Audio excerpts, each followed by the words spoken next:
পবিত্র কুরআনে সূরা আল আম্বিয়ার আল্লাহ তাআলা বলেন, আমি সব জীবন্ত বস্তুকে জল থেকে সৃষ্টি করেছি। যুদ্ধপাগল ট্রাম্পের ইবলিশি বুদ্ধি সেই ইরানের পানীয় জলের নষ্ট করে দেওয়া। ইরানের আকাশে আগুন, মাটিতে তৃষ্ণা। যখন বোমা পড়ে তখন শুধু মাটি কাঁপে না, কেঁপে ওঠে মানুষের হৃদয়। যখন যুদ্ধ শুরু হয় তখন শুধু সীমান্ত ভাঙে না, ভেঙে যায় মানবতার শেষ আশ্রয়টুকু।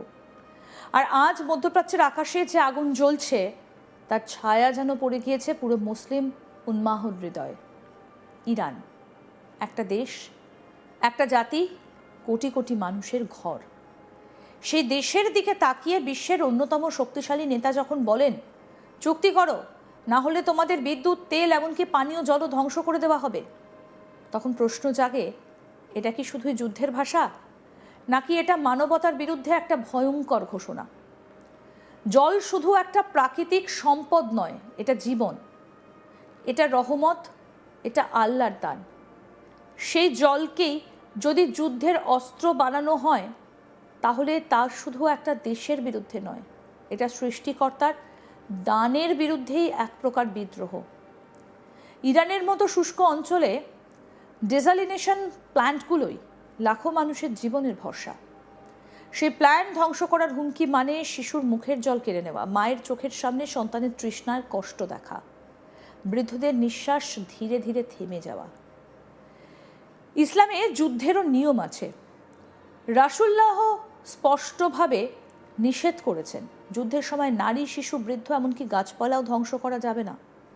তাহলে আজকের এই হুমকি কোন নীতির ভিত্তিতে দাঁড়িয়ে? যখন বলা হয় শত্রুর জন্য কোনো দয়া নয়, তখন সেটা শুধু একটা রাজনৈতিক বক্তব্য নয়, এটা একটা মানবিকতা, যা মানবিকতার সব সীমা অতিক্রম করে। ইসলাম যুদ্ধে কখনো প্রতিশোধের নামে পরিচালিত হয় না। কুরআন বলে, কোনো জাতির প্রতি বিদ্বেষ যেন তোমাদেরকে ন্যায় বিচার থেকে বিরত না রাখে।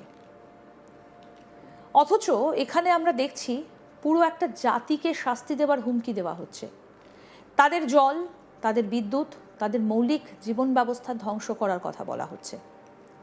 এটা কি যুদ্ধ, নাকি এটা নিপীড়ন?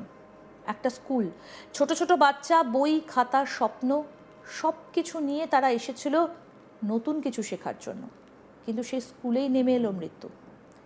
মিনাব শহরের সেই ভয়াবহ হামলায় 165 জন প্রাণ হারায়, যাদের অধিকাংশই ছিল কিশোরী। তাদের অপরাধ কী ছিল? তারা কি যুদ্ধ করতে চেয়েছিল? তারা কি অস্ত্র ধরেছিল? না, তারা শুধু বাঁচতে চেয়েছিল। রাসূলুল্লাহ বলছেন, যে ব্যক্তি একটা নিরপরাধ প্রাণ হত্যা করে সে যেন পুরো মানব জাতিকে হত্যা করলো।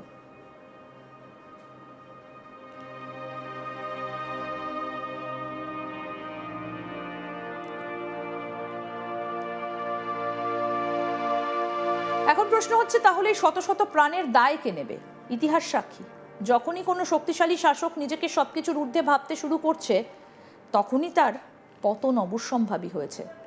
ফিরাউন বলেছিল, আমি তোমাদের সর্বোচ্চ প্রভু, কিন্তু আল্লাহ তাকে সমুদ্রে ডুবিয়ে দেন। আজ যখন কেউ বলে আমাদের ক্ষমতা তোমাদের কল্পনার বাইরে, তখন সেই কথার মধ্যেই লুকিয়ে থাকে এক ধরনের অহংকার। কিন্তু মুসলমানদের বিশ্বাস, সবথেকে বড় শক্তি একমাত্র আল্লাহর। আজ সবথেকে বড় প্রশ্ন, আমরা কোথায় দাঁড়িয়ে? মুসলিম বিশ্ব কি শুধু দেখবে, শুধু বিবৃতি দেবে, নাকি একসাথে দাঁড়িয়ে বলবে মানবতার বিরুদ্ধে এই অন্যায় আমরা মেনে নেব না? উম্মাহ মানে শুধু একটা ধর্মীয় পরিচয় নয়, এটা একটা দায়িত্ব, একটা বন্ধন, যেখানে একজন কষ্ট পেলে অন্যজন তা অনুভব করে। রাসূল বলেছেন, মুসলিমরা একটা দেহের মতো, যখন শরীরের একটা অংশ ব্যথা পায় পুরো শরীর তা অনুভব করে। আজ ইরানের মানুষের কষ্ট কি আমরা অনুভব করছি? বিশ্বের যুদ্ধের কিছু নিয়ম আছে যা তৈরি হয়েছে দ্বিতীয় বিশ্বযুদ্ধের ভয়াবহতার পর। সেই নিয়মগুলো কি শুধু কাগজেই রয়ে গিয়েছে? যখন একটা পরাশক্তি প্রকাশ্যে বলে তারা একটা দেশের পানীয় জল ব্যবস্থা ধ্বংস করতে পারে, তখন সেই নিয়মগুলোর মূল্য কোথায়? এটা শুধু একটা দেশের সমস্যা নয়, এটা পুরো বিশ্বের নৈতিকতার পরীক্ষা। যুদ্ধের এই অন্ধকার সময়ে একটা জিনিসই মুসলমানদের শক্তি, ঈমান। আল্লাহ কুরআনে বলেন, আল্লাহ ধৈর্যশীলদের সাথে আছেন। আজ প্রয়োজন ধৈর্য, ঐক্য আর ন্যায় বিচারের পক্ষে দৃঢ় অবস্থান। হয়তো আজ শক্তির দম্ভ বড় মনে হচ্ছে, কিন্তু ইতিহাস বলে অন্যায় কখনো চিরস্থায়ী হয় না। একদিন না একদিন প্রতিটা অন্যায়ের হিসেব হবে। যদি জল কেড়ে নেওয়া হয়, যদি আলো নিভিয়ে দেওয়া হয়, যদি আকাশ থেকে মৃত্যু নেমে আসে, তাহলে কি আমরা এখনো নীরব থাকবো? নাকি আমরা বলবো মানবতা কোনো যুদ্ধের শিকার হতে পারে না, জল কোনো অস্ত্র হতে পারে না, এবং নিরপরাধ মানুষের রক্ত কখনোই ন্যায় হতে পারে না?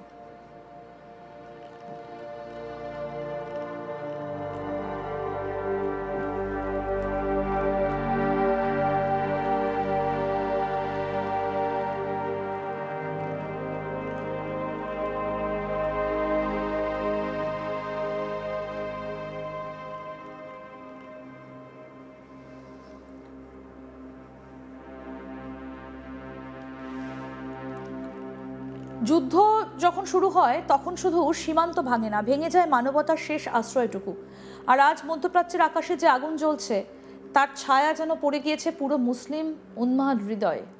ইরান একটা দেশ, একটা জাতি, কোটি কোটি মানুষের ঘর।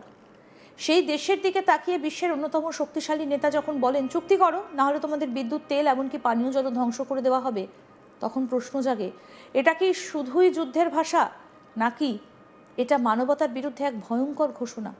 জল শুধু একটা প্রাকৃতিক সম্পদ নয়, এটা জীবন, এটা রহমত, এটা আল্লাহর দান।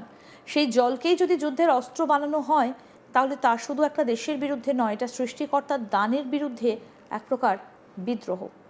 ইরানের মতো শুষ্ক অঞ্চলে ডেজালিনেশন প্ল্যান্টগুলোই লাখো মানুষের জীবনের ভরসা। সেই প্ল্যান্ট ধ্বংস করার হুমকি মানে শিশুর মুখের জল কেড়ে নেওয়া, মায়ের চোখের সামনে সন্তানের তৃষ্ণার কষ্ট দেখা, বৃদ্ধদের নিঃশ্বাস ধীরে ধীরে থেমে যাওয়া।